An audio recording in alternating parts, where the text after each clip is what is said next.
Hello, UK Crime Book Club. As you can see, I am already having a great time. Right, go on, introduce yourself. Tell us about Lost Women. I love that cover.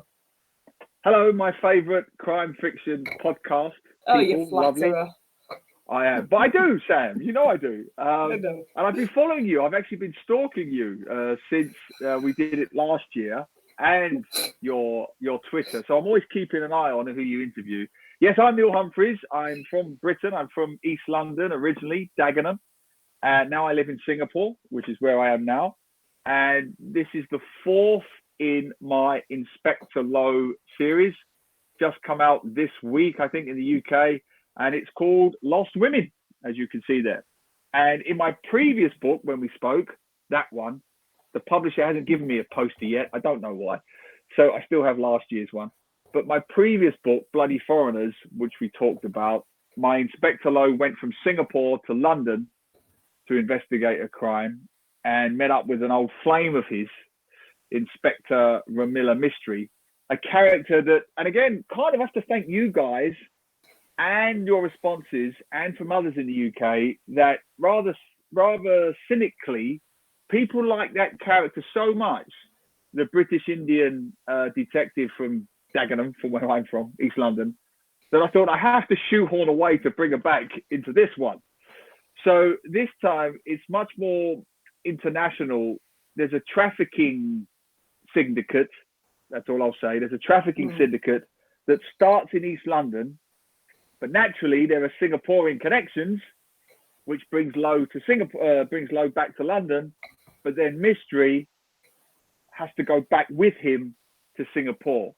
So I've reversed it this time. In the first book, he went to London and met up with Mystery. In the second book, Mystery meets up with him in London and goes back to Singapore. So it's that nice culture clash in reverse this time. Must be really fun to write about, or is it fun, or is it challenging? Writing about the two different places that that you live and have lived. No, I love it. I think that I'm not the best writer by any stretch, but I'm kind of a unique writer. Hopefully, that's what you all want your writers to be, unique. Yeah. They don't have to be the best, but they certainly have to be unique. And I am unique in the sense that I spent the first half of my life in England and the second half of my life in Singapore.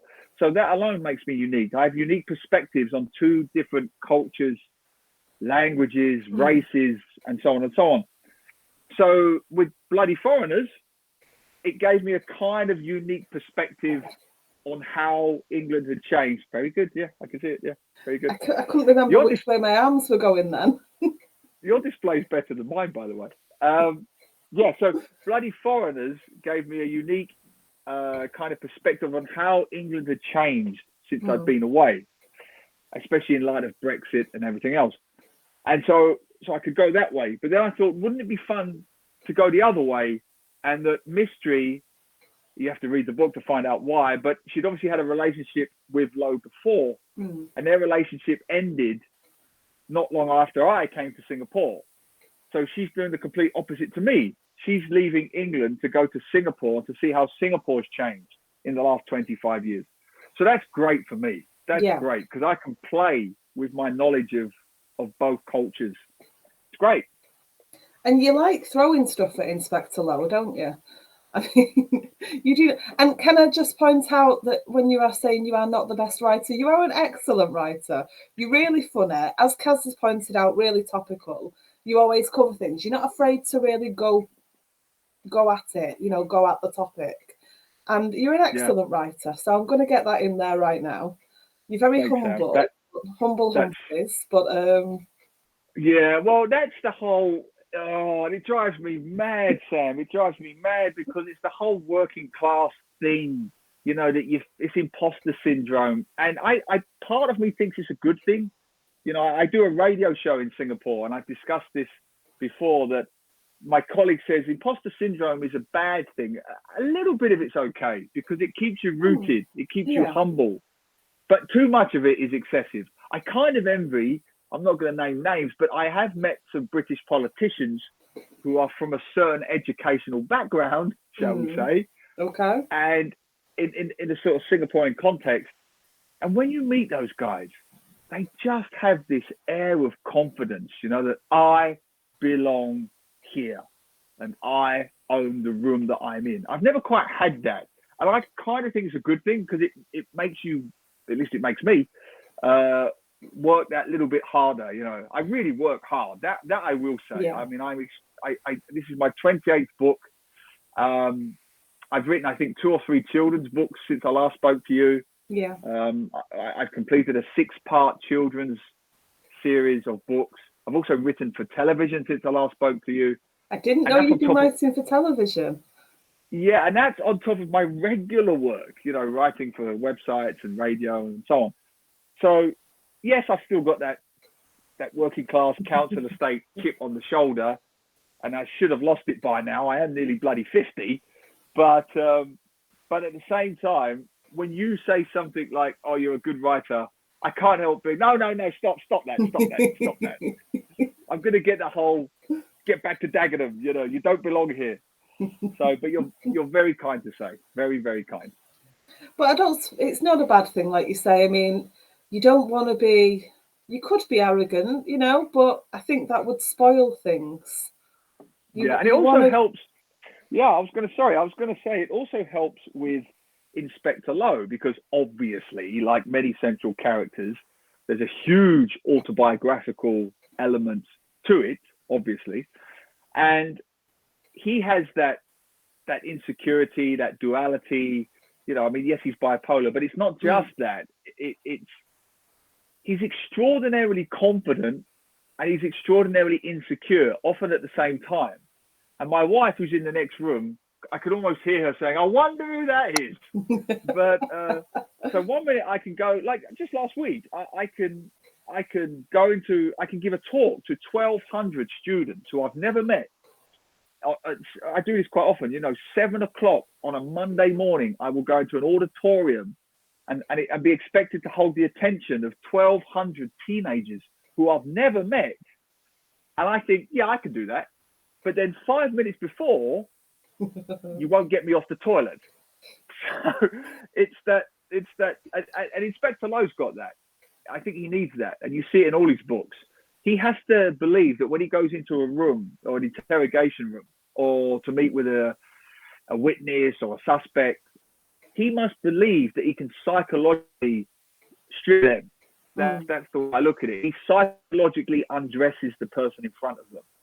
He has to believe he can do that. But then a scene or two later, Mystery will say something and he'll be like a little boy lost again. You won't be able to get him out of his bed. I love that. I love the fact that he's flawed. I don't know, actually, even if I say that, I can hear that cliche about every bloody detective now needs a flaw, needs a tick, needs something weird, and I do think that's a little bit cliched now. But Inspector Lowe is just real. He's smart, but he's flawed, but he's also very funny, but he's also very rude, and as many people can be. He's a multifaceted, flawed human being. It's such it's so conflicting. People don't want their detectives to be drinkers or going through a divorce or anything that happens to real people. But if you put somebody perfect on a page, that's not realistic. Nobody's going to like that. I mean, can you ever win? No. And look, I'll be very blunt. My wife, as I said, is next door, and she'll be happy for me to say this. She doesn't like Inspector Lowe, but partly because I think it's a bit too close to home. She has to live with Inspector Lowe. You just read him once every year. She lives with him. But the other thing is, like, she likes, and I love them too. She loves Agatha Christie and what I call the nice murders. Hit them on the back of the head in the village of the church, and which is just off camera. Yeah, and there's nothing wrong with that. But I personally love those books and I admire those books, but I can't do that. I just can't. As you said right at the start, and I think one of your comments said it, my books have to be about something. It says they're topical.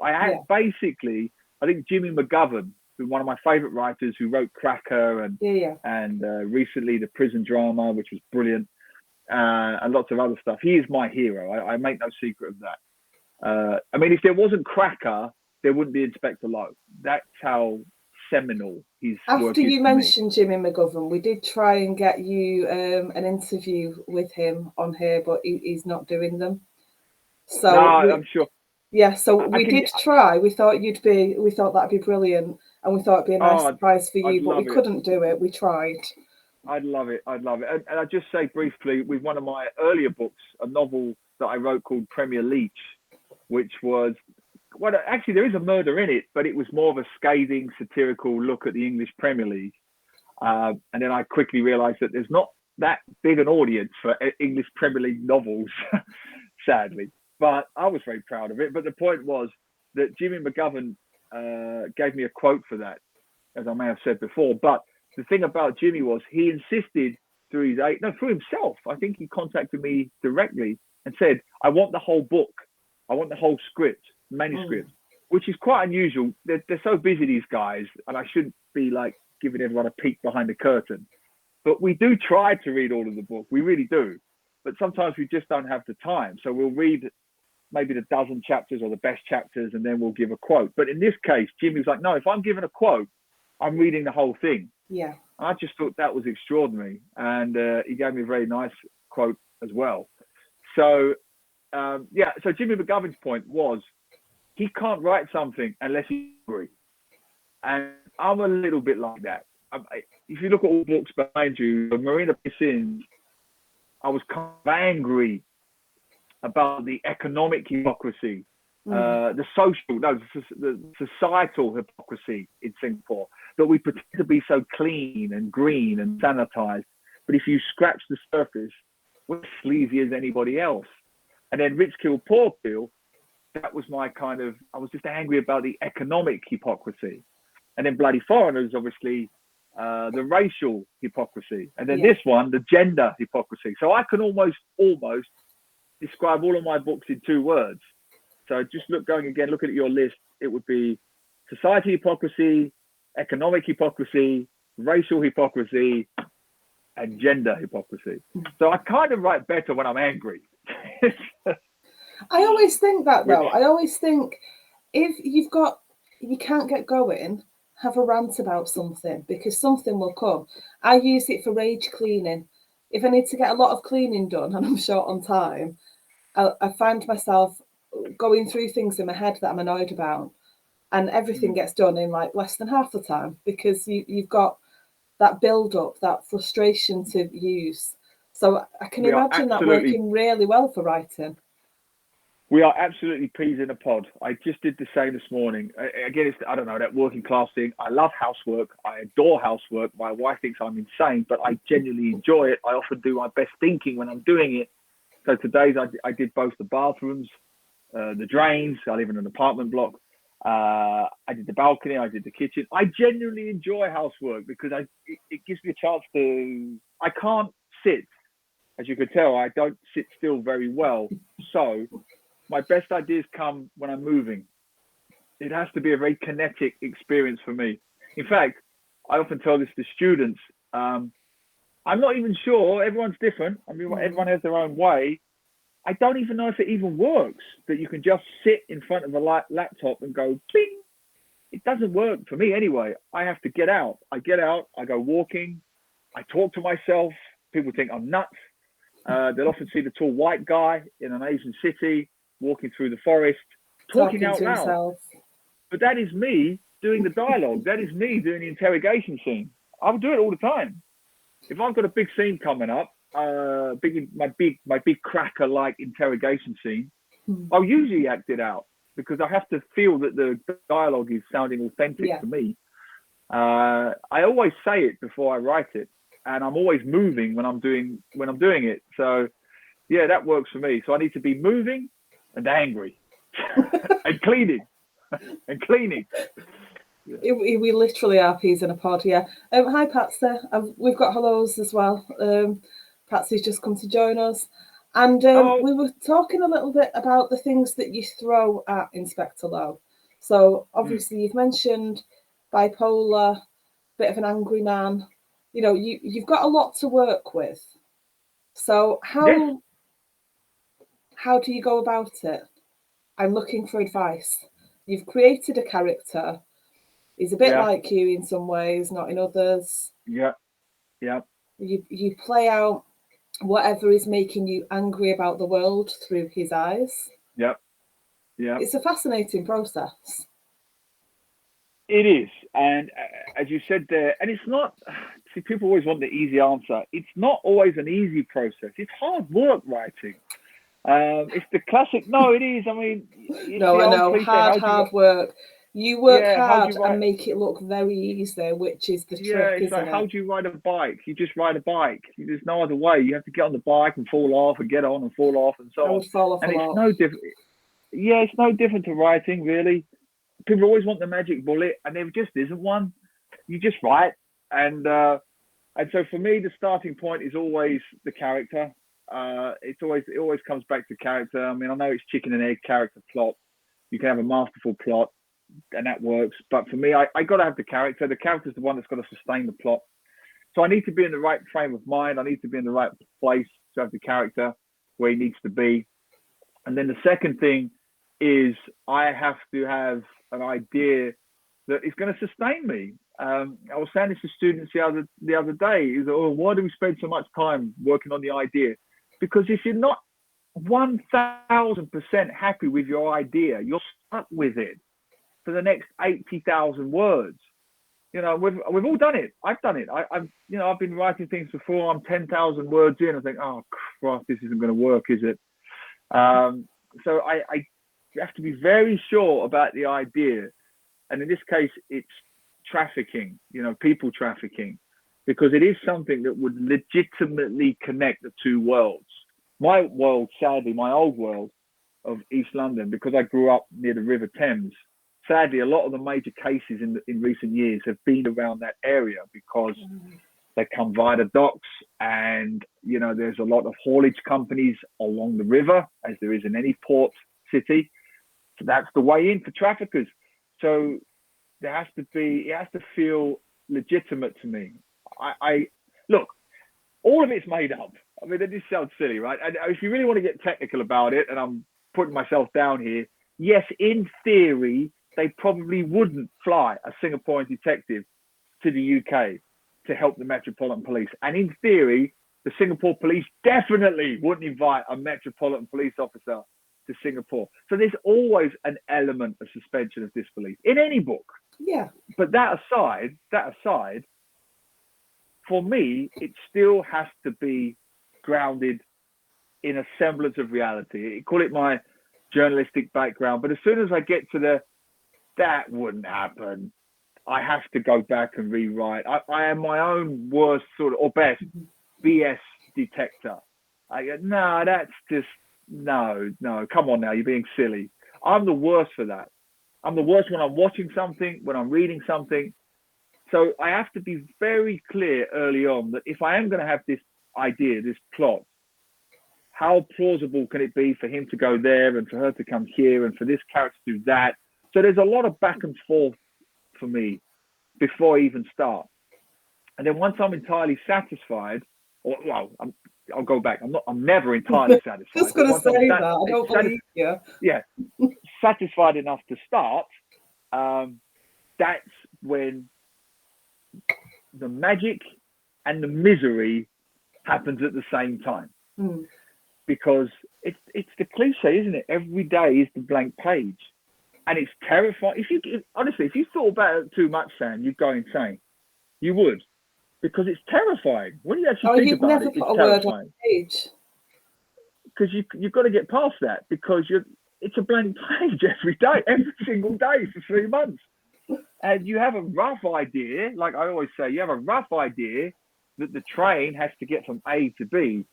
But the destination could be any which way. And that's the magic and the misery, because some days, you know it's happening for you. You know, it doesn't happen a lot, but you know it's happening. Yeah. The dialogue is singing. They're just talking through you. You're a conduit. You're not really doing anything. You can't type fast enough. And then there's the other days where it's just a slog. It's just hard work. It's just not the synapses is not striking, the dots are not quite connecting. But those are the parts I believe.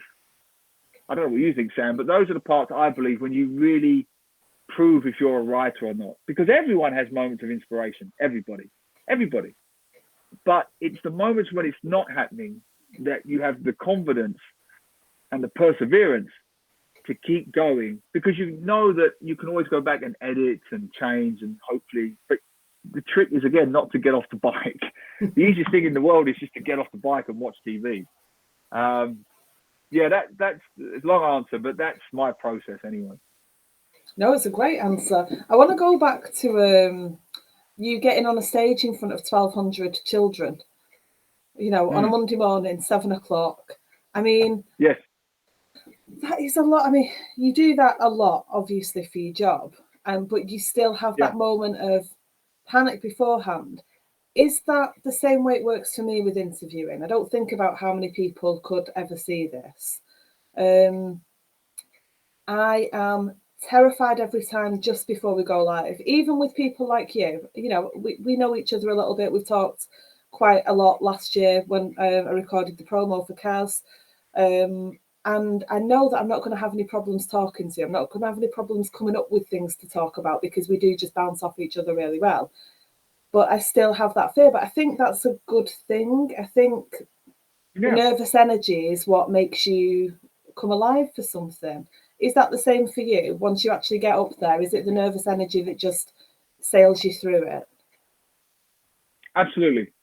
100%.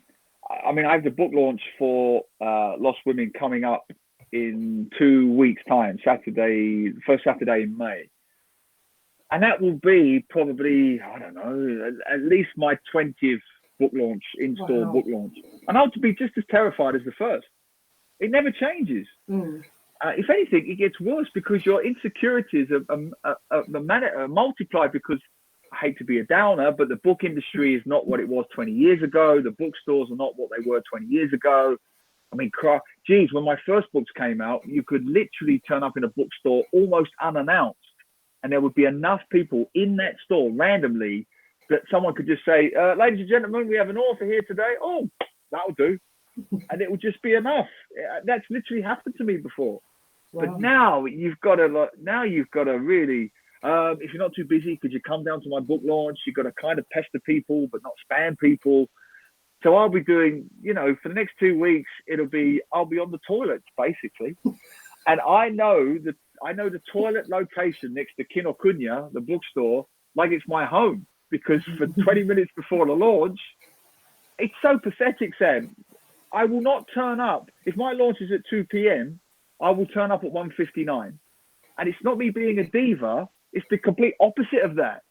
I don't want to see anybody. I don't want to talk to anybody. I don't want to interact with anybody. Just put me in my spot. MC introduces me, and then I'll go. And then after that, I'm completely fine. Yeah. But the worst thing for me is being there 10 minutes before, 15 minutes before, because all the insecurities are, there's no one here. No one's turned up. No one's going to come. I'm going to be talking to an empty room. Da da da da da da da. And then the sweat starts and the insecurity starts. And so I don't know. What's the opposite of that? Arrogance, complacency. That's the fear, isn't it? I wish I didn't need to use the toilet as much. Yeah, I wish I didn't need to use the toilet as much, but that's who I am. Kaz asked about I'm going to go back to the children that you talk to in a minute, but Kaz asked if you can tell us more about the TV writing you've been doing, and she wants to know if Inspector Lowe's going to come to the screen. And I wanted to get to that before I forgot, because I keep looking at it and then thinking, but I've got other things of my own to ask, and I'm being selfish. So I'll ask Kaz's question. Right. So the TV thing was, look, all writers, all authors do this. Sometimes you do work for love, and some jobs are just work for hire, right? Pay the bills. And so I was asked to contribute to a TV series that was in Singapore, and it was a kids show, but it was a little bit, what's the one in England? A little bit horrible histories. A little bit like that, but right. That kind of tone and irreverence, but not just applied to history, also applied to environmentalism or contemporary issues, social issues.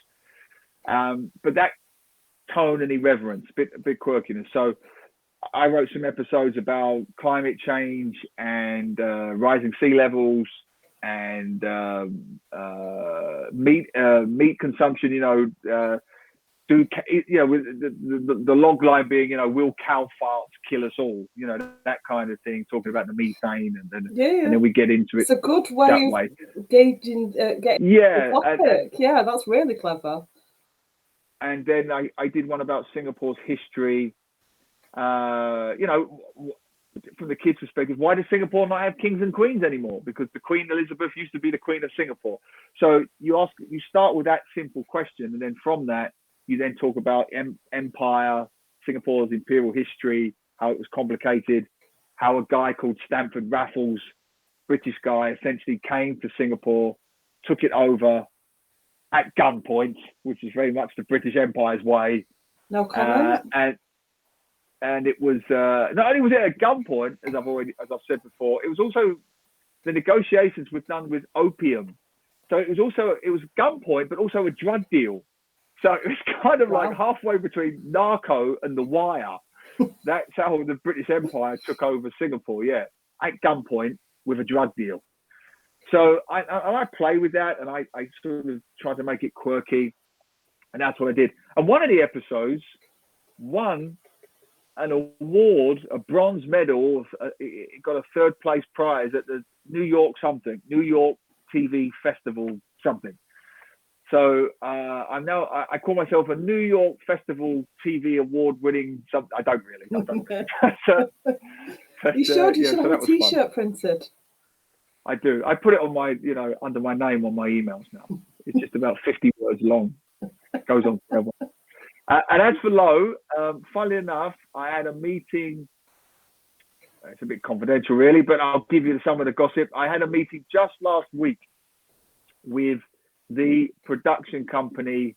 Just last week, after I got back from England, with the production company who have optioned it in Singapore. Fantastic. And they have, I don't think I can say this part. I don't know. I don't care. But they have, they're in discussions with a very big company in the US that seem quite interested. And they're talking to some showrunners. See how it works it's very strange. In TV, it's all about prepackaged deals, right? So it has to be the showrunner from Luther with the director from Peaky Blinders with the this from the that, and they have to package that and present it to BBC or Netflix or whoever, and then they'll say, "Oh, that's interesting." But if you say, "Oh, we've got this guy Neil Humphreys and he's wrote this series of books and they're popular," and they're a bit, so what? They get that all the time. So it's more like, who's the showrunner? Who's the producer? Who's the director? Then we'll talk. So what they have to do, it's a long process. They have to put together a whole, it's called a deck, but a whole package of the producer's done this. And and this is the ego thing, I probably won't even be allowed to write it, even if I wanted to, because I've got no TV track record. That's not how it works. It's no, we need the writer from Law and Order, or we need the writer from True Detective, or and that's how it works. Best case scenario. Well, that would be nice, but I'd be more interested to write. I would like to, if they would let me write an episode of my own character at some point. That would be nice. Maybe a scene. Maybe start with a scene and just say, "There's this scene. I really want to write that," and then you can do the rest. And then next time, I want to do not just a scene, an episode, and you can do the rest. And then this time, I'm going to write the whole thing, or you can't have it. You should be my agent. Sold. I don't know why he should be saying that. My agent will be listening to this. I'm going to put my light on. See, hang on. Because it's getting dark in real time in Singapore. So, what time is it there? It's coming up to 7 o'clock, so the sun will be setting soon. I'm not sure it's much brighter than that here in Manchester. It's very, very overcast. It looks bright. It's the ring light in front of me. There is no, there is no natural. No, There is no real light. It's quite bright, but it's that, the bright when it's overcast and then there's just some light from somewhere, the kind of blinding, even though there's no sun. Yeah. Welcome to Manchester. Well, you're much more professional than me. You've got ring lights, which I should have, and I don't. But very, very good. I look really severely ill without the ring light. That is the only reason it's there. And then people say to me, "Oh, you look young." I'm like, ring light hides the wrinkles. It's just brilliant. Best 20 quid I ever spent, ever. Leslie Lloyd said, a very wise lady said, the best novels have really great characters. Characterization is really important. And you've obviously said you start with the characters. Yes, absolutely. I agree. Thank you for that comment. Yeah, it's a bit like when I said the idea, if you've got a great plot, but then you realize 2 or 3 chapters in that the character's not working for you and he doesn't speak the way you want him to speak, or she, and you can't get the plot through them, you're kind of stuffed. Plots are, I probably shouldn't say this, plots are, of the 3 things, idea, story, and character. Idea, character, plot. Plot's the easiest to fix. Very hard to fix a main character if you're halfway through and you realize you just can't relate to him or talk through him. You're kind of screwed. There's no way around it, really. I'm going to go back to the children, the 1,200 children at 7 o'clock in the morning. I get up to 4 of them, and that's, it's quite daunting some mornings. So I saw a thread from Barry Hutchison, who writes as J.D. Kirk, and he went to a school in Manchester and detailed his visits. Any interesting things happen on your school visits? I really, even if we were past the watershed, I couldn't tell you the things that happened at this school and what some lad at the back may or may not have been doing while he was up on stage talking, and all the teachers had left him to it, and kids are shouting, "Where's your Lamborghini?" Because obviously you're all multimillionaires, authors. Obviously. Of course. Well, on that point, it's very interesting because I went to a comprehensive school in East London, which was considered to be, or statistically was, worst school in the United Kingdom while I was there. Which was great on the university application form, by the way. It was a real winner. And that's not me being melodramatic. It is the truth, because they just introduced, this is in the early 90s, they just introduced league tables for school rankings based on exams and so on. And my borough then, the London borough of Barking and Dagenham, was ranked bottom in the UK. I don't know if it still is, maybe not. And my particular school was the worst ranked school within the London borough of Barking and Dagenham. So I was the bottom of the bottom. And one of the things I'm most proud of, when I did eventually get to university, I thought I might become a teacher. So I did a little bit of shadowing, and I went back to my comprehensive school called Sydney Russell in Dagenham. It's still there. It's a very good school now, actually. And I would have been about 20 then, 21. And they asked me to give the school assembly when I was 20, 21. Now, this is to teenagers from Dagenham. They're not going to take any prisoners. They're just not. I mean, they'll eat you for breakfast. You walk on stage, and this is when I'm 21, so I've got nothing. Now I'm an author, I've got nothing. You start with, I used to go to your school. So what? So I could hardly care less. So what? Big deal. Good for you. So I can see almost the contempt before I've even said a word.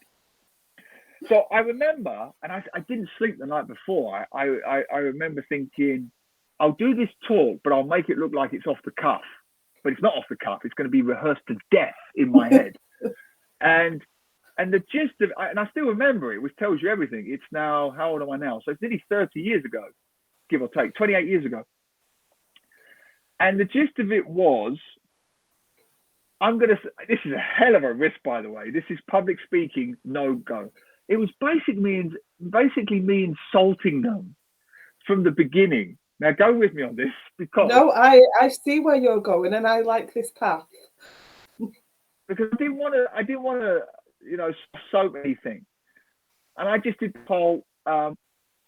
First, I used a personal anecdote. I said that when I went to university, because it did happen, I went to university in Manchester, One of the reasons I went there was because I saw a lecturer at the University of Manchester give a talk in London.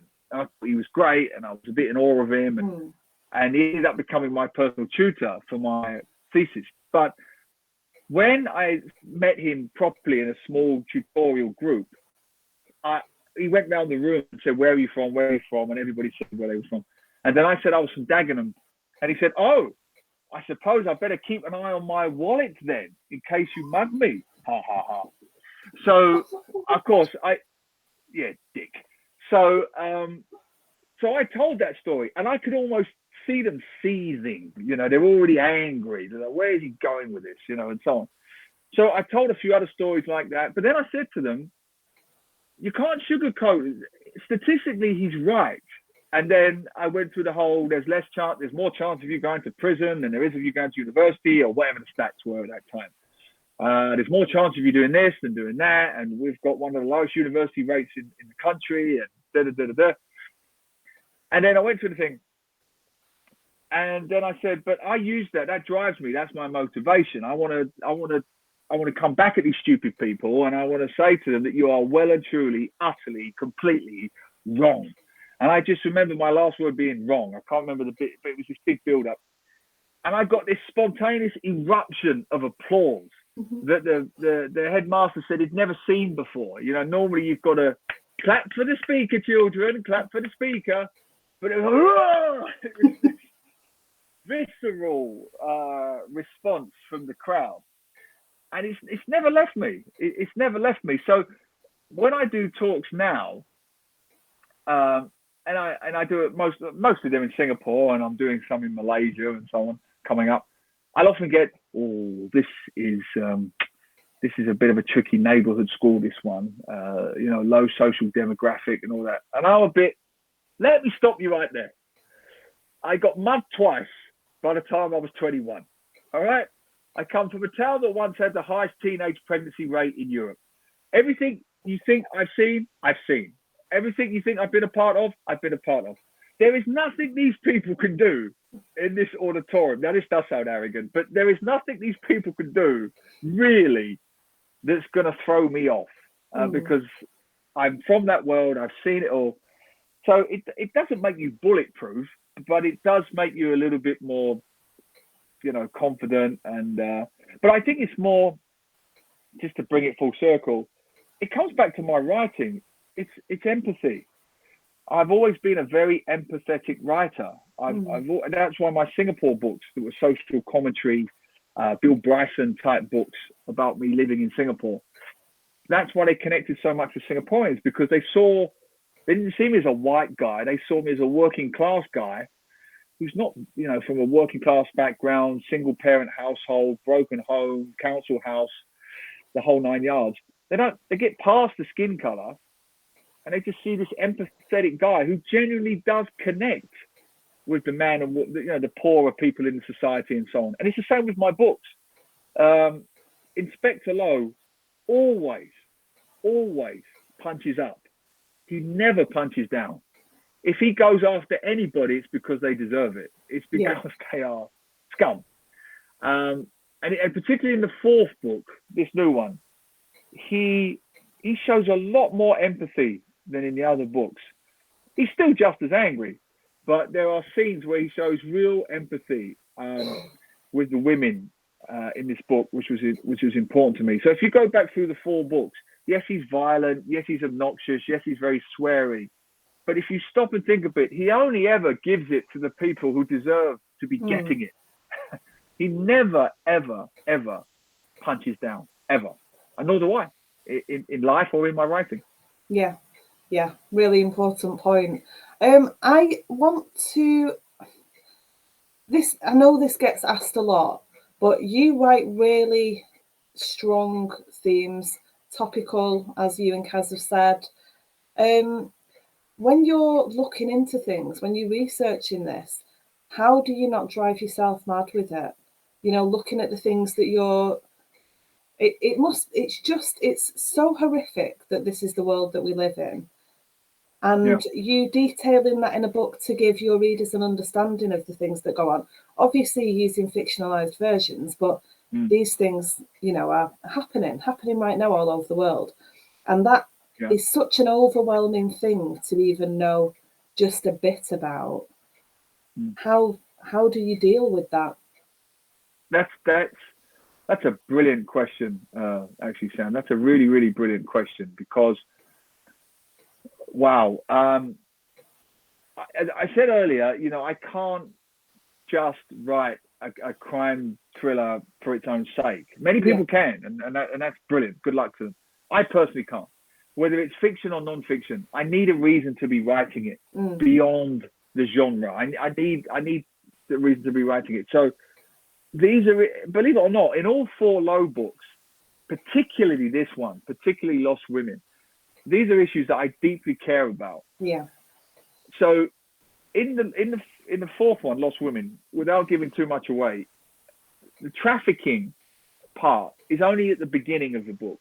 It kind of gets you into this whole labyrinthine plot. But what it's really talking about is the misogyny of people that we're seeing now in the police forces of the UK, which I look quite prophetic now because I wrote this before a lot of the recent scandals came out in the UK. But there'd been some.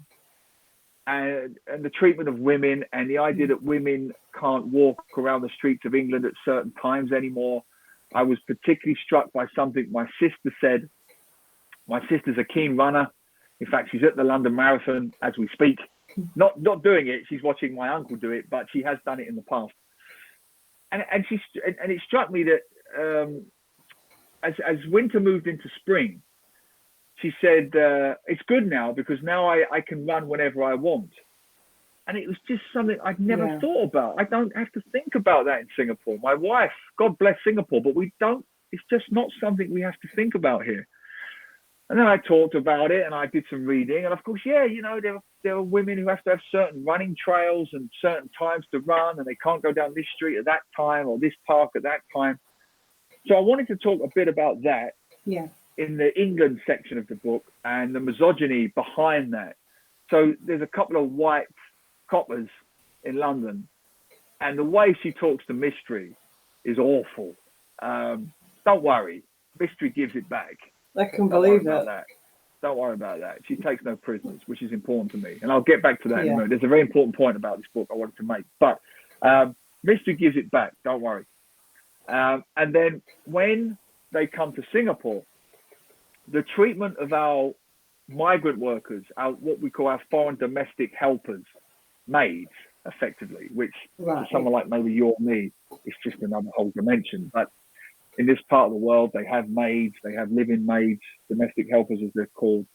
And I've lived here for 25 years and I still struggle with the treatment of these women, the lack of rights that they have. And once this book comes out, Sam, in Singapore, it's not out yet. But once it's out, I know I'm going to get into trouble. I know I'm going to get some hate mail. I know I'm going to put a few people's noses out of joint. To which I can only say, bring it on. Yep, progress in all of its forms. I sleep very soundly at night. Bring it on. I've got nothing to hide and nothing to fear. Not with this. So that was it for me. It was the treatment of women here and the treatment of women in England, and how can I bring these two worlds together? And even though, yes, it's a murder mystery and there are twists and there's things to solve, beyond that, if I refer to statistics in the book, they're real. Any statistics are real. I don't fictionalize them because that's wrong. That's cheating. So if I say 20% of this number of people are abused or whatever, that's a real figure.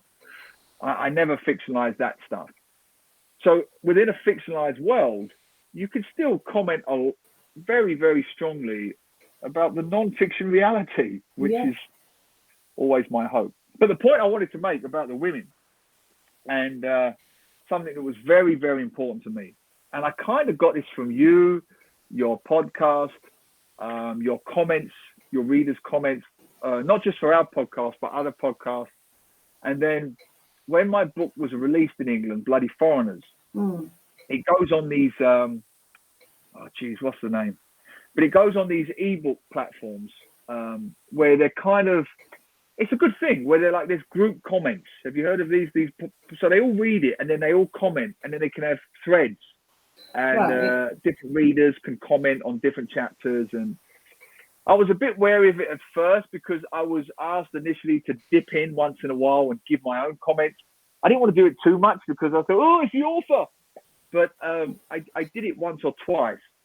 But what was very striking is women saying about bloody foreigners, they like mystery, and they like the fact that the women are not just victims in his books, in this book. Yeah. And I thought, yeah, I have been guilty of this a bit in the past, like everyone. I mean, I had a serial killer in Rich Kill, Poor Kill. And statistically, across the whole world, who the serial killers tend to kill more tends to be women than men, and because it's easier, whatever. That's not my word. That's just going by No, the I know. statistics. If I thought that But was even your there, word, we'd be having words, but I know that is not what you meant. yeah, and I just didn't want to do that anymore. I just didn't want to do that anymore. So, or further. So in this book, and it's careful. I've got to be careful not to give spoilers here. Yeah. But the women are the heroes in this book, and that's not me trying to curry favor. Every shitbag in this book is a man. there's no sugarcoating it. I've probably lost my male audience by saying it, but and you know, most of the acts of heroism, if you like, for want of a better word, are carried out by the women. There are no damsels in distress in this book. There are no victims in this. There are no victims in inverted commas, female in this book. There are no women hanging on the arms of man in this book saying, "Save me, save me, save me." There's none of that crap.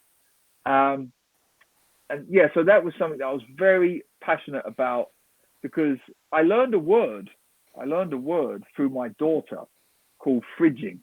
I don't know if we discussed this before, but it had a profound impact on me. Okay. As I said, I only have one child, and she's a daughter. And it was when we saw Avengers Endgame, right? Which we was very excited to see, like everyone else on the planet. And look, if you still haven't seen Avengers Endgame after 5 years, then so I might have to give a spoiler for this to work. So I'm going to give the warning first. If you really want to see Avengers or whatever, but let me just say this. It's not really a spoiler. Well, it is in a way. But after the film, my daughter was in floods of tears.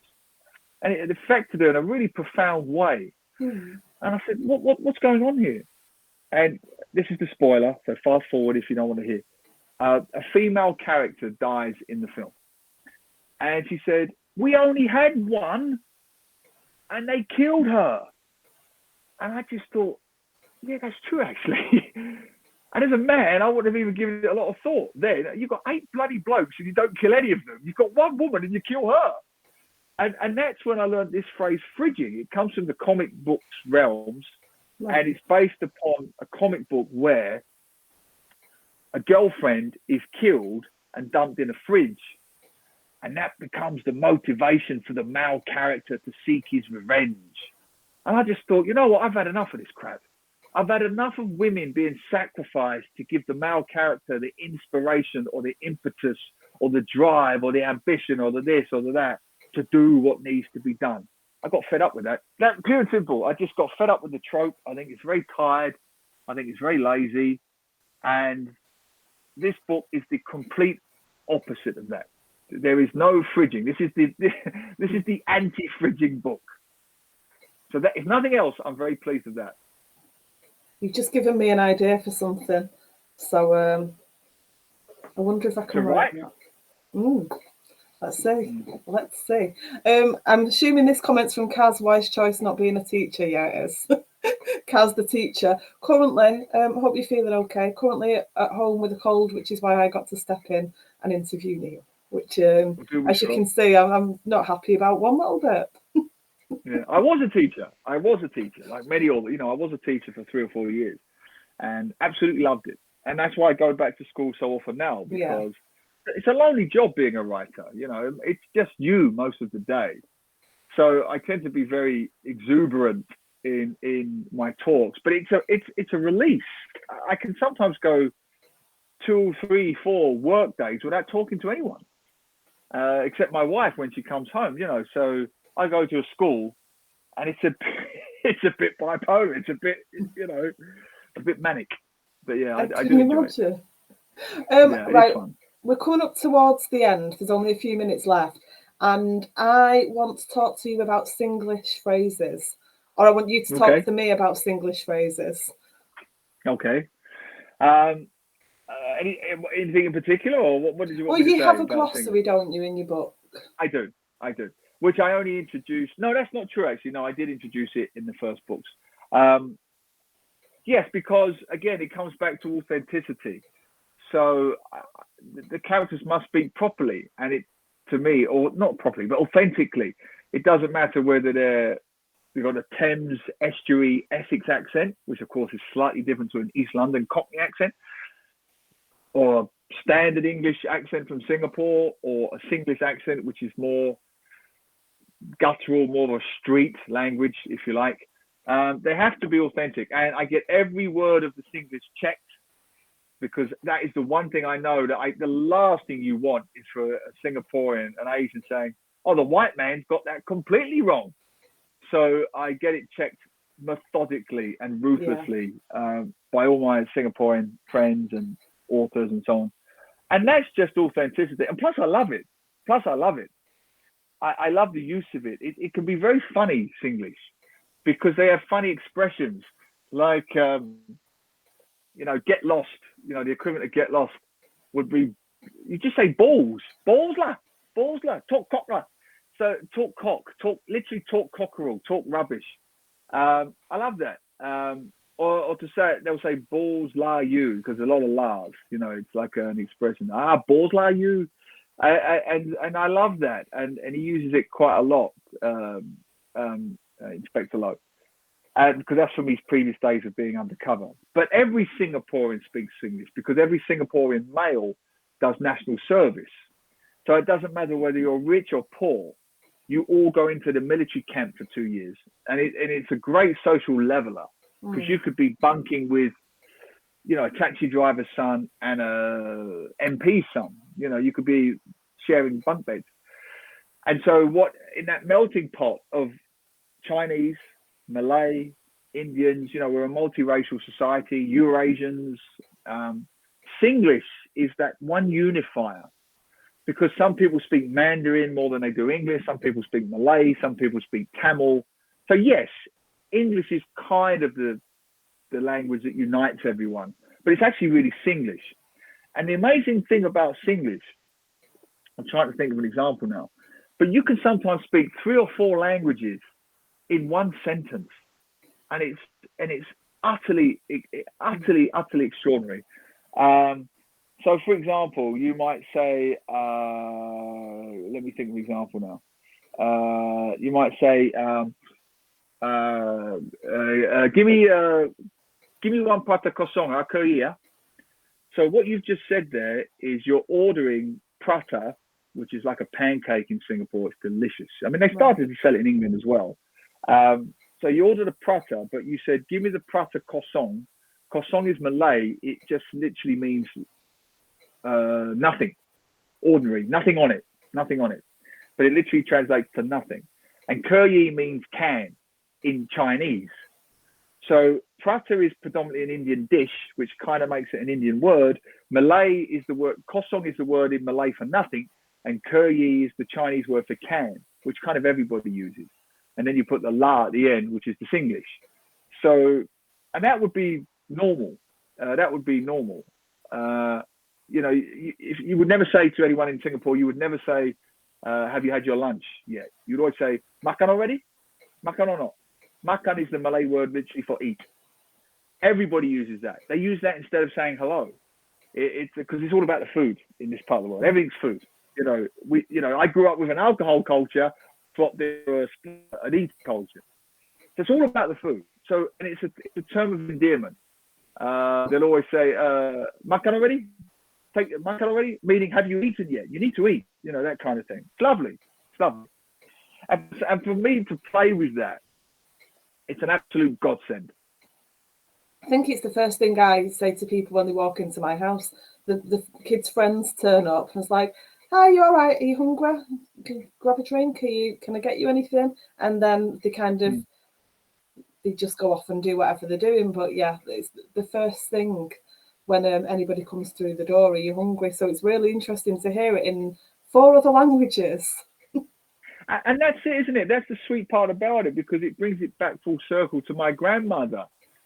It's that thing, especially grandmothers. She survived the Blitz and World War II and everything. Always bombed out of houses during the bombings of London. And so for her, having grown up with nothing, it's that thing. You've got to feed everybody, right? Because she didn't always have food. So that was always the joke. Ham sandwich? You want ham sandwich, boy? You want ham sandwich? I was like, Mark Nan, for the 100th time, I'm vegetarian. We'll have a little ham sandwich. Have half a ham sandwich. Have half. Have half. So I'm not half a vegetarian. I'm an entire vegetarian. We'll just take the ham out then. But that's just bread and butter then, isn't it? God bless her. So I love that. I love that connection all over the world. That food, absolutely, right? yeah. Kaz said this has been an excellent chat. Thanks. And I have absolutely loved this. Give us a reminder of the Inspector Low series. So we're starting with marine-based things. Look, I'm getting my hand in the right place. So go on, you tell us. Give us a reminder of each one. Okay, I kind of forgot. Okay, Marina Bay Sins is a pun on Marina Bay Sands, which is Singapore's very famous hotel that everybody knows now. It's on the cover there, that famous 3-tiered hotel. And that one kicks off, there is a double murder in one of their $10,000 a night suites. And it involves a prominent expatriate banker. And then Lowe gets involved with that, and there's all this political intrigue and the connections there, and crime syndicates and match fixing syndicates in that one. Then Rich Kill Poor Kill, I kind of like. That's my comment on the rich poor divide, where you get almost a serial killer conducting a sociology experiment, which is how will Singapore react if he kills rich people and poor people? And this was loosely inspired. Loosely inspired, not by real events, but it did strike me that a poor migrant worker, Bangladeshi worker, would get killed in a silly little drunken fight in a coffee shop, and it wouldn't mean anything. People would just forget about it. And then something a little bit more prominent, someone who drove a Ferrari dies in a car accident, and everyone's talking about it for days. So that was the inspiration for that one. And then the third one, of course, Bloody Foreigners. That was really autobiographical, because that was me commenting on how England had changed since I've been away, and how every time I came back, as I said earlier, I don't have a better perspective or a superior perspective, but what I do have is a unique perspective, because I see my country change at intervals. Yeah. And as you know yourself, if you're living day to day in any society or culture, you can't see it because you it's don't so see the incremental. little changes. Yeah. No, but for me, it was the things like, wow, we're saying that now in regular conversation, because 5 years ago that would have been considered very right wing and racist, but this has somehow become part of regular conversation because of people like Nigel Farage and a certain kind of intolerant, I'm being diplomatic here, but a certain kind of you're being very diplomatic. language. I'm very impressed. Yeah, but within family and friends. But what had happened was, in the last 10 years, you saw this sort of intolerance being almost legitimized because people in power were saying it and so on. So I thought, well, what if we bring Inspector Lowe right into that? And then there's a killing that may or may not be a racist killing. It may be the work of a racist who's killing ethnic minorities, and then the twist is it kind of isn't that. And then we'll throw Lowe into the middle of that and see how he gets on. So that was the inspiration for that. And then Hold Up Lost Women. And then Lost Women, as we just said, is about there's 12 girls, 12 women get trafficked. They get found in the Essex marshlands where I used to go fishing as a kid. And one of them the shutters are opened, and they don't speak English, and they won't reveal anything about who they are or give their identity. They have no passports. They have no identity. The local police, London police, Essex police, they have nothing. They don't even know who these people are. They've got no fingerprints, nothing that they can use. And one of the women says, I want to speak to Inspector Lowe. And that's how it starts. And then they have to get into the UK. Thank you so much. I've enjoyed this hour with you so much. I can't wait to read the book, and hopefully you'll come back next time for another interview with us. I'd love to do it in person. Do you ever do it in person, or is it always like this? That can be arranged. I don't know about me coming to Singapore without a passport, but hopefully you'll be in the UK at some point. Maybe around Christmas, hopefully. Yeah, in December, January. Excellent. Well, yeah, if you are here, then we can organise that. Absolutely. Brilliant. Look forward to it. And always, thank you guys. Thank you for being so supportive. I really do appreciate it. And thank all of you for watching and listening. Really appreciate it. Thank you very much.